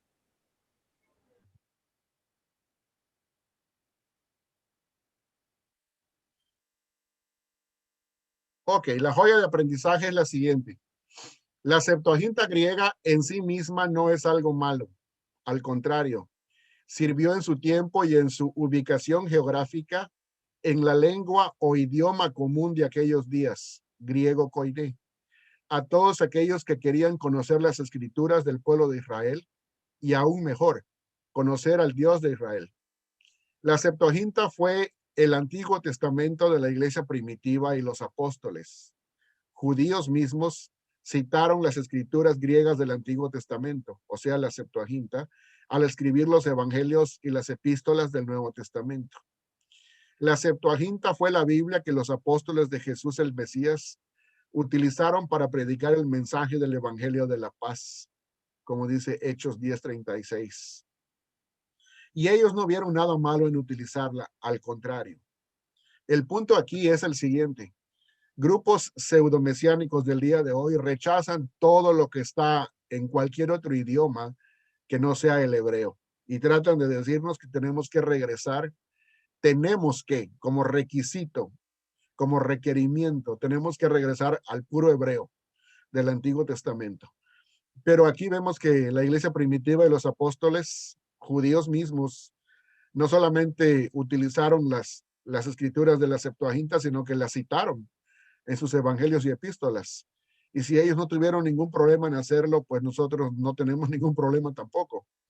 Eso significa de que el hebreo no es el único idioma que se puede utilizar para hablar de las cosas de Dios y para predicar el evangelio. Mucho menos se le puede poner una restricción, sino que el evangelio debe llegar a todas las naciones.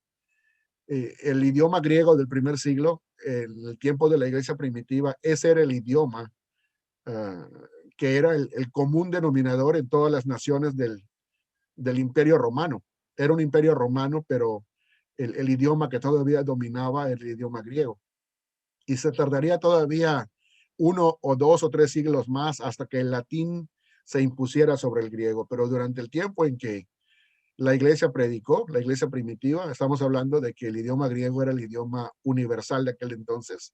Y en ese idioma se debería utilizar el mensaje para que llegara a todos los pueblos, lenguas, naciones e individuos. Vamos a ver aquí un video que viene del Ministerio Luz de las Naciones, que gentilmente el hermano Juan Fernández de Ciudad Real, España, nos ha regalado.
¿No se ve, Benjamín?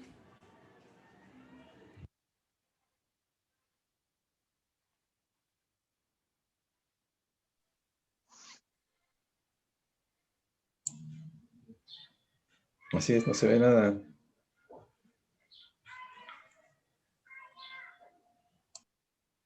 No, no se ve.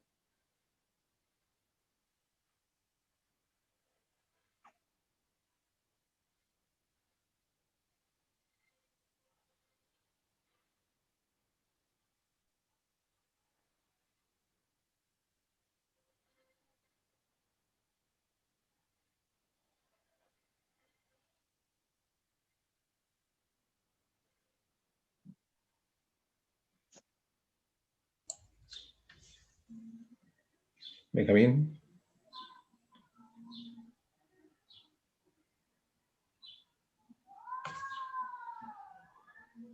Para mí no hay imagen. ¿Puede cerrar su micrófono, por favor? Ok. ¿Alcanzaron a ver el video? No se vio nada. Te estaban diciendo que no se veía. Oh, No, no permítame pudimos ver entonces. nada, Benjamín. Discúlpenme. Déjenme lo hago de otra manera, ¿ok? Ok. Permítanme.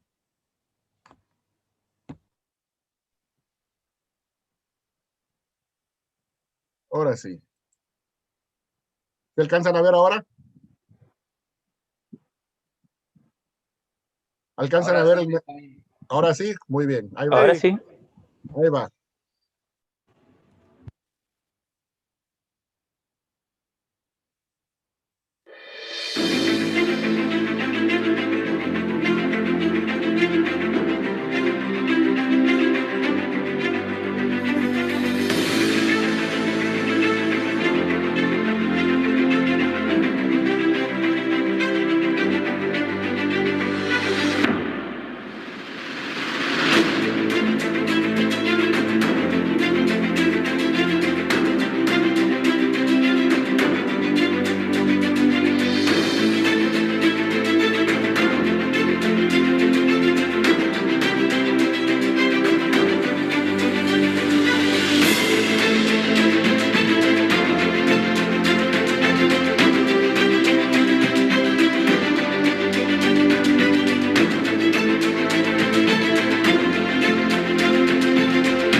pueden abrir su micrófono.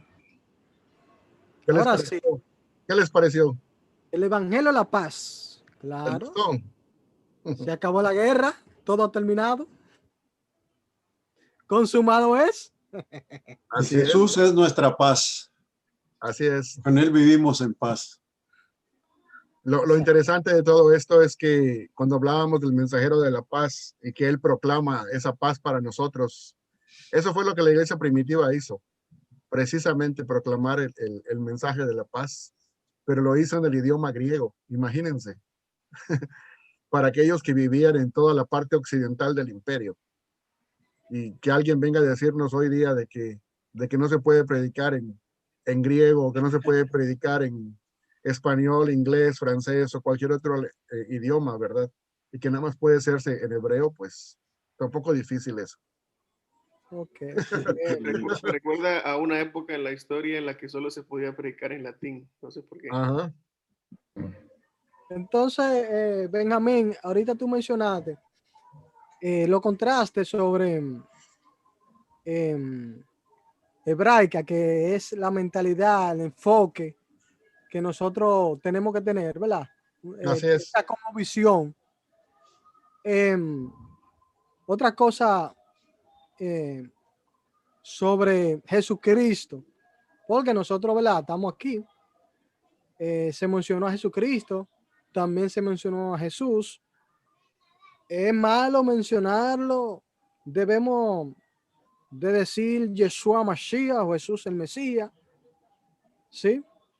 Bueno, eso lo vamos a tocar bien profundamente en una clase más en el futuro, pero de manera rápida lo que les puedo decir es que para mí no hay nada malo en mencionar el nombre Yeshua HaMashiach o Yeshua nada más.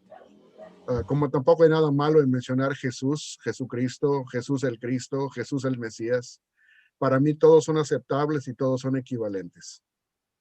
El extremismo está en que los grupos pseudomesiánicos dicen y enseñan que solamente la frase Yeshua HaMashiach es la correcta y que solamente esa es la única que se debe de usar. Entonces eso es incorrecto, porque ni en la escritura misma de los evangelios, ni en los evangelios mismos, ni en las epístolas, ni en el libro de Revelación, ni una sola vez aparece el nombre Yeshua como algo escrito, como el nombre mismo del Salvador en el idioma griego. Precisamente se transliteró al idioma griego para que todos los pueblos pudieran conocerlo. En griego se dice Iisus, y de allí pasó al latín y de allá a nuestro idioma, pero no tiene nada de malo. O sea que no estoy diciendo de que no se deba predicar o no se pueda predicar en hebreo. Claro que se debe predicar. También las personas que hablan hebreo necesitan conocer de Jesús o de Yeshua en su idioma. Pero son equivalentes, o sea, no tiene nada de malo. El decir Yeshua no quiere decir que estemos judaizando, simple y sencillamente estamos diciéndole en el idioma hebreo el nombre original que Jesús tuvo, pero de ahí a decir que solamente ese nombre se debe usar y que usar cualquier otro nombre para Jesús en cualquier otro idioma es pecado o está mal, o que tiene raíces paganas o que tiene raíces malas o encontrarle otro tipo de significado, eso ya es un extremismo. Está fuera de la Biblia y eso es completamente reprochable, no es aceptable. Como mexicano, como personas que hablamos español, bueno, el Yeshua, podemos hablar así porque, pues bueno, así lo entienden los judíos, pero nosotros tenemos que hablar en nuestro idioma porque nosotros podemos pronunciar bien esa palabra y para aquellos que hablen también el mismo idioma. Así es que para nosotros, los que hablamos español, pues tenemos que decir Jesús. Ese es mi punto de vista, ¿verdad? Y lo comparto, o sea, no tengo ningún problema, por eso utilizo el vocablo o la frase o el nombre de Jesús todo el tiempo con ustedes y con cualquier otra persona. Ahora, si alguien viene conmigo que es de tinte o corte mesiánico y empieza a utilizar la palabra Yeshua, lo puedo empezar a usar juntamente con él sin ningún problema también, por motivos de comunicación. No porque Claro, crea que, claro. no porque crea que esa es la única frase o la única mención correcta o la única que se puede decir, sino simple y sencillamente para que, como dijo el apóstol Pablo, con los judíos me hago con los judíos para ver si salvo a alguno de ellos. Así es. Mi único propósito es el del amor de Cristo, evangelizar a aquel que necesita el evangelio. Amén. Ven, Sí, la verdad muy revelador lo de la comparación de las mentalidades. Mi pregunta, que para muchos, inclusive reformados, sin ir a lo judeo mesiánico, nosotros venimos de alguna manera, herencia reformada, y ellos también son muy apegados a los mandamientos como preceptos a guardar, la parte moral, ¿no? Mi pregunta es, cuando se plantea el diálogo de Jesús tan trascendental con el joven rico y le dice, los mandamientos conoces, y que él quería adquirir la vida eterna, de alguna manera guardando los mandamientos. Mi pregunta es, ahí tengo un dilema medio exegético. ¿Jesús lo lleva a los mandamientos como para demostrarle que nadie los puede guardar? Y no como que tendría que reafirmar guardarlos. ¿Se entiende? no, sí lo entendí perfectamente y estoy contigo en cuanto a la primera postura que mencionaste, que lo quería llevar a él para que se diera cuenta de que no los podía cumplir. Ahora, obviamente no todos lo entienden de esa manera, ¿verdad? Mucha gente, sobre todo los pseudomesiánicos, lo entienden de la manera opuesta, en la segunda postura que tú dijiste. Eso también lo vamos a tocar en una clase posterior, de una manera detallada. Vamos a analizar los versículos, pero de una manera rápida quiero nada más decir que no es mi punto de vista y nuestro punto de vista en este ministerio va a ser evangélico, pero diferente a la postura reformada. De antemano les digo eso porque también cuando yo crecí en mis primeros pasos en el camino, por así decirlo, cristiano, en el trasfondo de donde yo vengo, desde un punto de vista reformado nos enseñaban de que los 10 mandamientos era la ley de Cristo para guardar el día de hoy, no como punto para salvación, sino como camino de vida para aquellos que ya eran salvos, ¿verdad? Pero eso lo vamos a tocar más en detalle. Hoy día no creo de esa manera, pero eso no significa de que haya dejado de creer en la ley de Cristo. Al contrario, creo más en la ley de Cristo. La diferencia está en que ya no defino la ley de Cristo como los 10 mandamientos, sino como algo diferente. Entonces, no significa que en nuestra vida no haya mandamientos que observar o que cumplir. Sí los hay. Ahora, la pregunta es, ¿son los 10 mandamientos? Esa es donde tenemos que esperar un poco más a que lleguemos a esa lección para poder aclarar en forma amplia y detenida los términos. Pero en forma rápida, creemos en la obediencia, creemos en la fidelidad a Jesús, creemos que debemos vivir en santidad, todo eso. Ahora, ¿qué define eso? Bueno, lo vamos a ver en otra lección. Hermano, ¿cree usted que sería malo, entonces sería contraproducente pensar que Jesucristo está hablando a los judíos, como en este caso al judío al joven ¿no cree usted que la ley de Cristo es la ley, es una aclaración, es una revelación, una interpretación de la ley de los 10 mandamientos? No en ese sentido. Pienso que la ley de Cristo es la ley que viene de Dios a través del Mesías Jesús para nosotros, pero es una ley perteneciente al nuevo pacto, no es una ley del antiguo pacto, sino que es una ley del nuevo pacto y es la culminación de la voluntad de Dios. Y la ley de Cristo en el nuevo pacto supera cualquier otra ley que haya sido dada antes. O sea, no es una disminución de mandamientos, sino que es una elevación de la voluntad de Dios para nosotros, pero a través de Jesús. Tomando en cuenta que la ley de Cristo es ley moral Es y una la ley, ley y la ley de los el punto es del Pentateuco, pues sí, era en su gran mayoría ritual. Pero los 10 mandamientos en sí, yo considero en mi particular punto de vista que cada uno de los mandamientos tienen que ver para cada situación de la vida aún del cristiano. Sí, el punto mío es el siguiente. Conforme vamos avanzando, no estamos saliendo del tema, pero en corto nada más les voy a decir lo siguiente. Que la ley de los 10 mandamientos, nosotros, o mejor dicho, la tradición cristiana, la ha singularizado, la ha sacado del paquete de lo que es la Torá del Pentateuco y la ha singularizado como algo específicamente para el pueblo cristiano, contenido en 10 mandamientos. Pero no hay ningún pasaje exegético en el nuevo pacto que haga eso, como para decir de todo lo que está en el antiguo pacto vamos a sacar nada más los 10 mandamientos y lo vamos a traspasar al nuevo pacto. No hay ninguna parte que haga eso. Eso lo ha hecho la tradición cristiana, pero no es bíblico. Entonces, conforme tenemos que ir explicando eso, vamos a llevar varias clases para ir despacio, pero primero tenemos que poner otras bases para poder llegar a eso. ¿Ok? Claro. Está emocionante, los hermanos están como desesperados. Sí. Yo sé que están emocionados y quieren llegar a eso, pero vamos a ir paso a paso. Como les dije, vamos a ir construyendo despacio, para que cuando lleguemos ahí, todo el conocimiento que necesitamos previo para poder conocer eso, poder entender eso de una manera sencilla, ya esté ahí. Es como querer poner el techo y no hemos terminado de poner el cimiento, ¿verdad? Entonces estamos poco a poco poniendo el cimiento para llegar más adelante al techo del edificio, ¿verdad? No coman ansias, vamos a llegar allá. Y respecto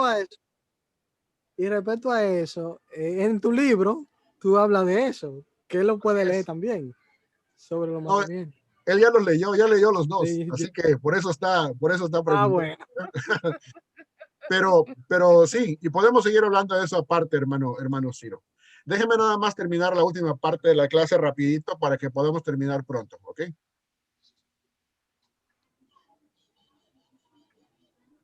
Ok, acá vamos a compartir esta parte.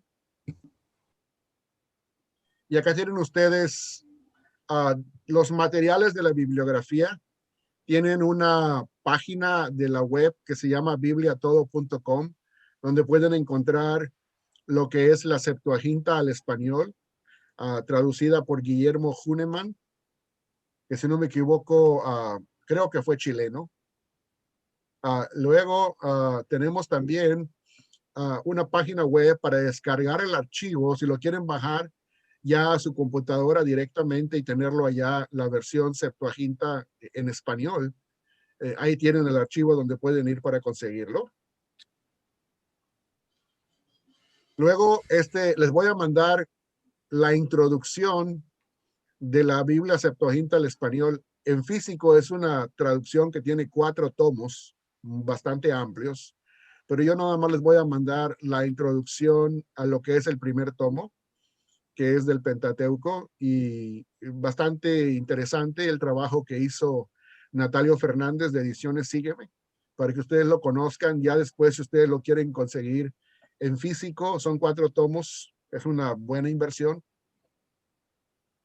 También les voy a enviar este artículo. No es un artículo muy extenso, es bastante accesible en cuanto a contenido y tamaño. Se llama Septuaginta versus Biblia Hebrea, la Biblia de los cristianos, por Natalio Fernández Marcos. Ese va a ser un documento PDF gratuito que van a recibir. Y el segundo se llama Influencia de la Septuaginta en el canon cristiano, por Susana Félix de Astacio, que también es otro artículo bastante accesible en cuanto a tamaño.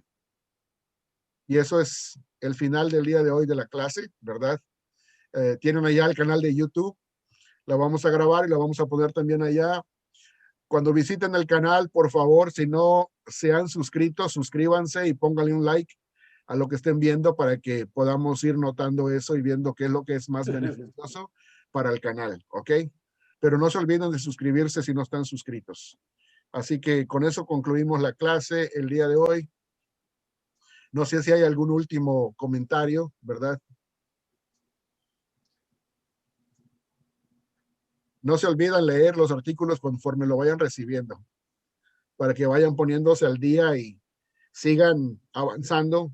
Si tuvieron la oportunidad de leer los que les envié unos después de la primera clase. No la enciclopedia, pero hay otros que eran más pequeños, ¿verdad? Sí. El glosario, habían 2 glosarios, ¿verdad? Bueno, yo me motivé ¿sí? a leer, solamente a leer el estudio. Ok. Te soy sincero. Luego entonces bueno, comienzo. Le di una pasadita para ver cómo, pero tiene mucho material. Claro que sí. Bastante. Eso hay que durar meses leyendo. Pero el glosario, los 2 glosarios son bastante cortos como para que puedan invertir un poco de tiempo en ello y van a ver que va a ser beneficioso, muy beneficioso cuando los terminen. Wonderful. Bueno, hermanos, les agradezco el tiempo. Estamos terminando, son aproximadamente en mi horario las 12:08, 12:07 por allá. Sé que para algunos de ustedes ya es mucho más tarde, así que los voy a dejar ir. Yo sé que hay varias cosas que tienen que digerir de la clase del día de hoy, ¿verdad? Ir estudiándolo, ir pensándolo y agradezco su presencia. Vemos que el canal va creciendo cada día más. Qué bueno, ¿verdad? Tenemos más personas el día de hoy. Esperamos que en el futuro tengamos muchas más. Y nuestro único propósito es capacitar y ir creciendo en amor y en armonía entre nosotros y ir profundizando en las cosas del nuevo pacto, del Evangelio de la Gracia y lo que eso implica para nuestras vidas. Y ante todo, pues, ser fieles al Señor Jesús. Eso es nuestro principal propósito, ¿verdad? Muchas gracias, Ben. Gracias por tu tiempo, por la dedicación. Claro que sí, es un placer. Van a recibir los materiales. Pendientes, hermano. Nos vemos de aquí a 15 días. ¿Ah? Pendientes, hermano. Claro que sí. Nos vemos aquí a 15 días. Dios lo bendiga. Bendiciones. Bueno, Ciro, Dios lo bendiga. Dios lo bendiga, mi hermano. Un abrazo. Dios lo bendiga, Chalón, y gracias, Benjamín, por tu tiempo, ¿verdad? Shalom, Shalom, Ubrajot. Shalom, Ubrajot. Paz y bendiciones. Sí, bendiciones. Bendiga. Hermano, Shalom.